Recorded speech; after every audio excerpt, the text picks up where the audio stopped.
તમને hair cut કેવો જોઈએ? મને છે ને એવું જોઈએ છે કે જે મારા ફેસ ઉપર સૂટ થાય. મને એવું લાગે કે લુક બી ચેન્જ થયું છે અને આગળથી કઈ એવા કટ નથી જોઈતા ને, અત્યારે છે ને વોલ્યુમ ઓછું થઈ જશે હેરનું. મને છે ને આ ટાઈપનો કલર જોઈએ છે, એકદમ સટલ, એકદમ આમ હેઝલનટ બ્રાઉન છે, નોર્મલ સટલ લાગે. ડન. ચોકલેટ બ્રાઉન ટાઈપ છે.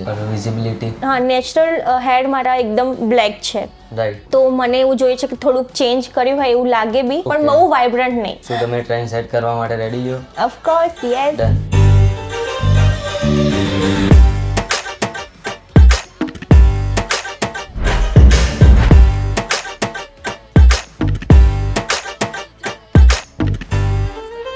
આ તમારું ફાઇનલ લુક છે. તમને કેવું લાગ્યું છે? બહુ જ મસ્ત. Colour I like it. જેવું એક્સપેક્ટેશન હતું એવું જ છે? યસ. Okay, done.